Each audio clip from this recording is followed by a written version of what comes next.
I think that all Jews are survivors of the Holocaust, because after all, Adolf Hitler's plan was to annihilate every single one of the Jews. And so I think that just as all of us have to understand that we too came out of Egypt, we have to understand that all of us came out of Auschwitz. And that understanding should in fact inform our actions and our lives, all the days of our lives. And as Mrs. Lux Brown has done so valiantly for us and also for her family, we must teach it to our children and ensure that they teach it to their children, because it is only through the knowledge of what we have gone through as Jews and persevered as Jews that we will ensure our future as Jews. I think it's important for us to realize that the Shoah only ended when the Allies won their war against Germany. And as a consequence, because it went on for so long, the Jewish people were the biggest losers of World War II. Not the Germans, not the Japanese, it was the Jewish people. We lost a third of our members. No other nation lost as much in World War II as the Jews. We didn't win the war, we lost it. And it's important for us to remember that so that we understand well what happened to us and how to prevent it from happening again. The Jewish people have lots of different responses to the Holocaust, a lot of different ways of looking at it. But I think that it's important, first of all, to think about how the Allies thought about the Holocaust if we are to really understand what responses we needed, what responses we still need today when we recognize that every single one of us is a survivor of the Holocaust. When I say that in the end the Shoah ended when the Allies beat the Germans, we have to ask ourselves, why is it that the Americans and the British didn't do anything to stop the destruction of the Jewish people in Europe? They could have done a lot. They could have ended it. The Hungarian Jews, survivors who lit the candles this evening, and so many more of them, the annihilation of Hungarian Jewry was essentially carried out before the version in those days of the evening news. Everybody knew it was happening. Everybody knew about the deportations to Auschwitz. It was happening on prime time. Could have been stopped. Why didn't they stop it? Why didn't they bomb the railroad tracks to Auschwitz? Why? Why didn't they bomb Birkenau? Why? The answer is twofold, I would think. The first reason is that they didn't think that it was in their interest to do so. They were fighting a war, a big war, against the Germans, who they considered threatened them. They were doing it for themselves, not for us. They were doing it because they rightly assessed that a German victory would destroy their way of life in Britain, and in America, and in the rest of the world. But they didn't have a stake in the survival of the Jewish people, they didn't think, and they didn't think that there was any reason, when they're in the midst of such a massive war effort, to divert any resources to save people who weren't part of their army. That was their right to think that. We can be angry about it, and we can think that it, and rightly judge them to have failed morally in the test of their times, and that's true. But they had a rational view of the world, and it was what informed their decisions, and they also had another thing, which I think we shouldn't ignore, which is, at best, an indifferent opinion of the Jewish people, and probably more honestly, they didn't like us very much. So, and these were the Allies, of course. We know that the nations of Europe, most of them, were only too happy to collaborate with the Nazis. The largest percentage of a Jewish population that was destroyed by the Nazis was actually in Holland, where you had massive collaboration with the Nazis on the part of the locals. But in most of the European nations, the people that were defeated, occupied by the Nazis, didn't have any problem collaborating with the Nazis in their joint project of sending the Jews to the gas chambers. So the Allies didn't think it was in their interest to save the Jews, and they didn't like us very much. So they didn't save us. And so in the end, the camps were only liberated when they defeated the German army on their terms in their time. So after they did that, and thank them very much for doing so, but they did us no favors, the Jewish people, the survivors, and the survivors who directly survived, and the rest of them who had never directly felt the weight of the German war machine on their backs, came up with a lot of different conclusions about what the Holocaust meant for the Jews, what behavior that crime against us, first and foremost, taught us about how we should behave in the world.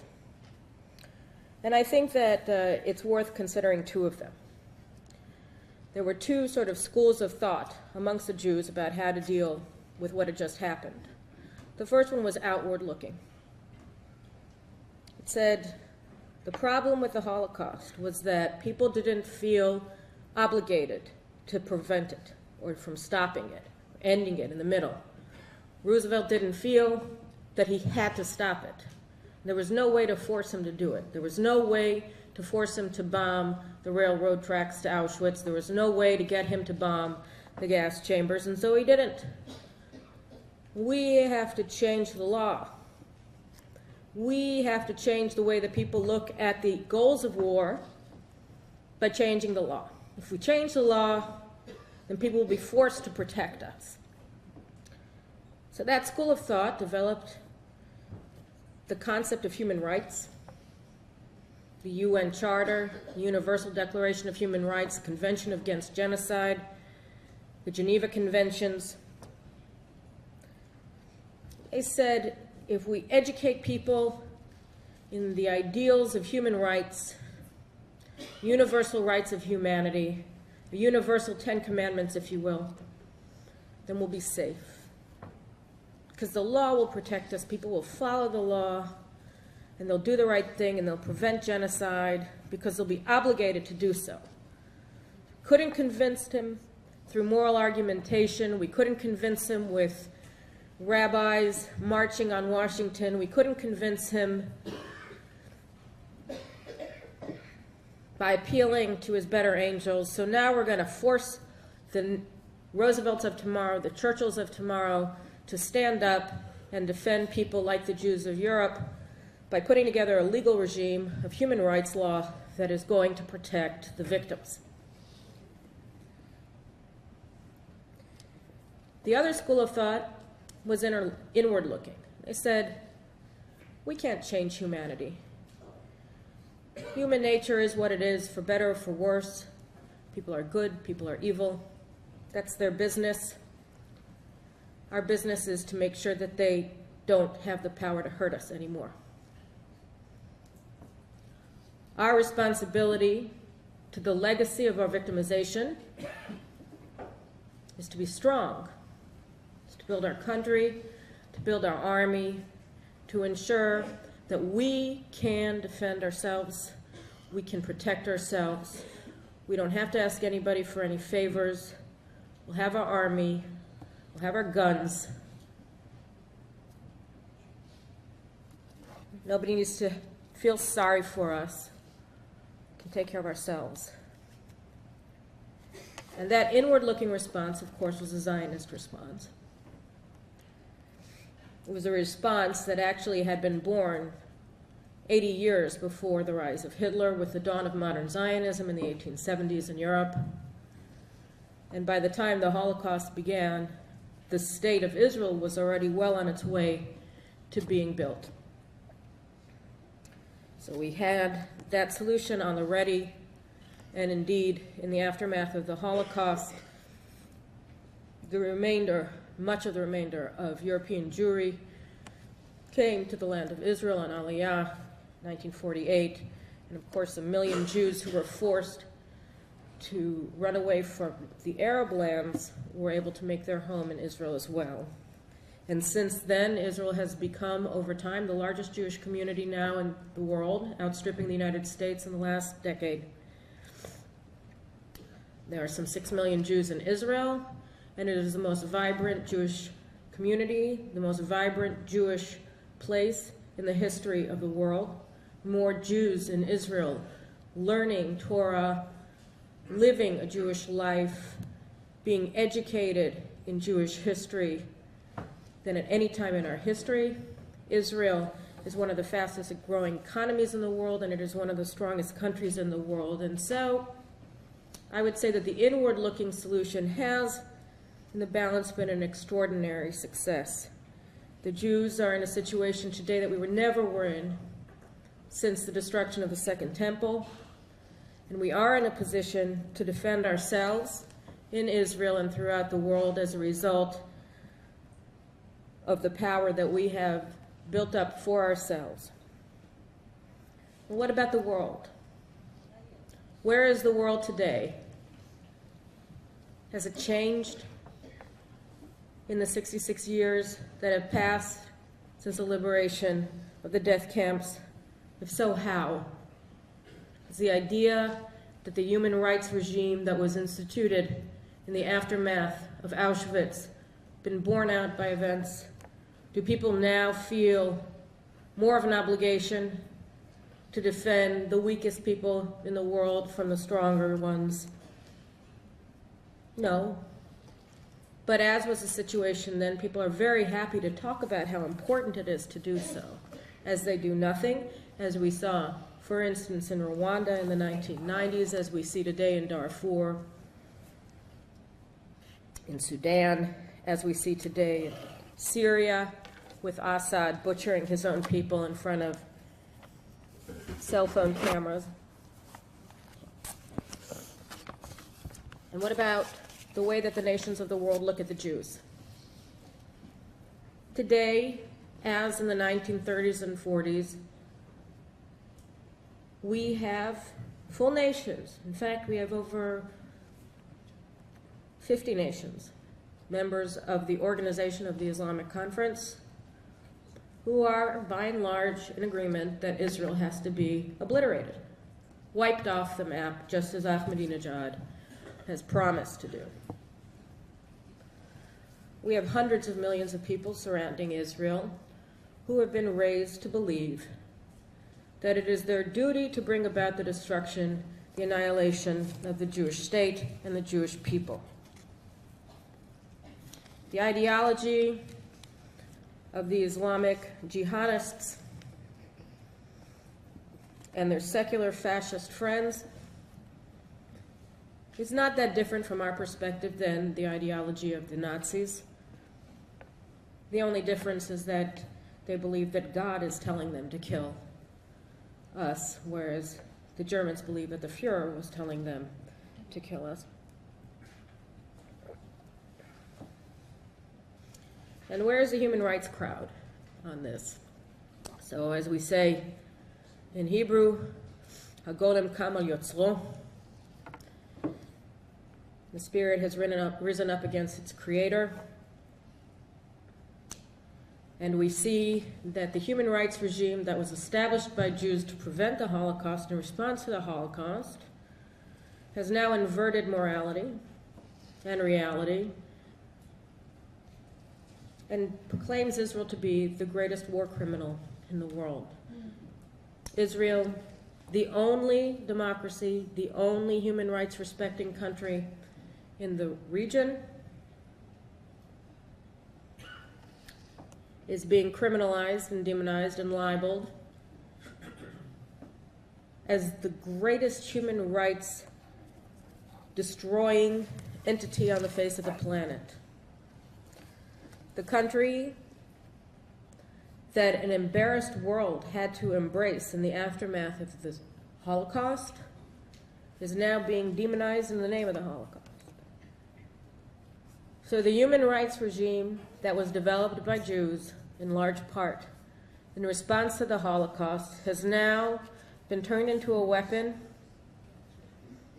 in the propaganda war to say that Jews have no right to freedom.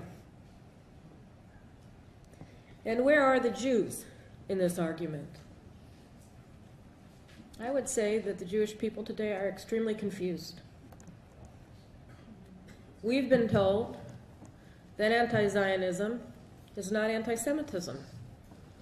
That it is legitimate to have criticisms of Israel, that it is legitimate to have problems with Israel based upon all sorts of ideas of who the land of Israel belongs to. But this is a lie. Anti-Zionism is anti-Semitism. Anti-Semitism is always a little bit tricky. People can always try to figure out a way to tell us that we're just being paranoid. Just tell us, oh, you pushy Jews. Oh, you're so paranoid. Anti-Zionism is anti-Semitism. There is no difference between the two. Because anti-Zionism says that Jews alone among the nations of the world have no right to freedom, have no right to self-defense, have no right to a national interest, have no right to defend themselves. And if you don't have any right to defend yourself, and you have hundreds of millions of people calling for your annihilation, you have no right to exist. But we've allowed ourselves to be confused. And so when we hear people say, oh, I'm not an anti-Semite, I don't have a problem with Jews, some of my best friends are Jews, I just don't like Israel, or I don't have a problem with Israel, but those settlers, and you're Judaizing Jerusalem. Is that like New Yorkizing New York? We say, well, maybe Israel's been doing some bad things. Maybe they're right. Maybe we should think about changing our behavior. Maybe there's something that we've done to inspire this hatred. Maybe if we change a little bit, then the hundreds of millions of people who go to their mosques every day and hear their imams calling for the annihilation of Jerusalem, and the Jewish people will change their minds. Maybe the 2 million people in Egypt, in Tahrir Square in Cairo, who said Amen to Yusuf Qaradawi when he said that they were going to march on Jerusalem, would change their mind.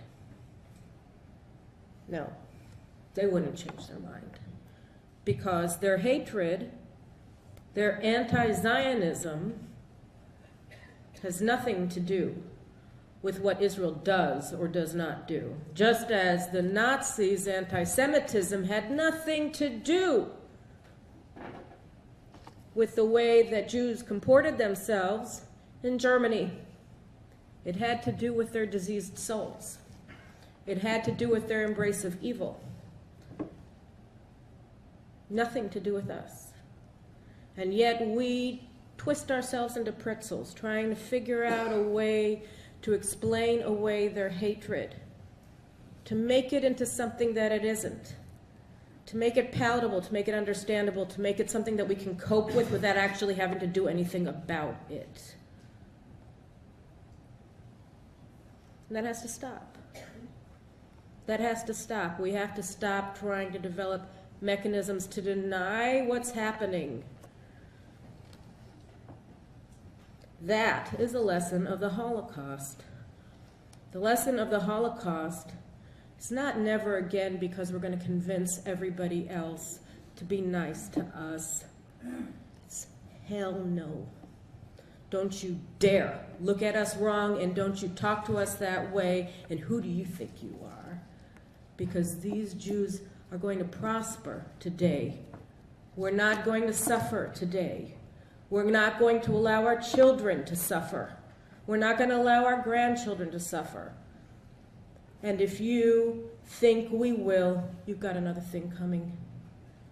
You've got another thing coming, because we did learn the lesson of the Holocaust. The lessons of the Holocaust are that good or evil, people aren't going to help us unless they think it's in their interest to do so, which means that the people who have to help us first and foremost are us. It means that the people who have to stand up to the haters first and foremost are us, and it's the people who have to recognize hatred for what it is are us. It's our responsibility to be strong, our responsibility to say, yes, of course. After Mrs. Lux Brown was liberated from the Holocaust, what was her first ardent dream? It was that somebody should take care of her. And that makes sense. All of us want that. But at the end of the day, we have to realize that to be an adult and to be free means that we take care of ourselves. It means that first and foremost, our responsibility is not to convince other people that it's their responsibility to care about us. It's that our responsibility is to care about us. Our responsibility is to take care of us. Our responsibility is to defend us. Our responsibility is to make the people who want to hurt us pay a price so that they will be deterred from hurting us. That's our responsibility. And all of us have to take on that responsibility because, as I said at the outset, every single one of us is a survivor of the Holocaust. Because it would have happened to all of us. We wouldn't have been born. Our children wouldn't have been born. Our grandchildren wouldn't have been born if they had gotten their way. They wanted to annihilate all of us. And so we all have to take the lesson that it isn't about convincing other people to be better. It's about convincing ourselves to be strong and to take responsibility for ourselves. And to say that not only do we expect to be free, we will fight for it in every generation. We will fight for it for ourselves and for our children and for everybody who didn't have it in the past. Because that's what it means to be part of the Tzror Chaim. That's what it means to be part of Netzach Yisrael Lo Yishaker. That we all understand that the eternal nature of the Jewish people rests on every single one of our shoulders. And we all have to take it upon ourselves to do everything in our lifetime to ensure that we remain strong and that every single day we get stronger. And every single day we have to ask ourselves, what did we do to strengthen the Jewish people today? Only that way will we ensure never again, and only that way will we ensure that the joy of freedom is our posterity. I was reading the inscription on the wall when I was listening to you speak from Sefer Breshit. It's what God said to Cain. Kol dmei achicha tzoakim elai min ha'adama. The blood of your brother calls to me from the earth. And it's telling us to live. And it's telling us to fight. And it's telling us to be strong. And it's telling us to be free. And we should listen. Thank you very much.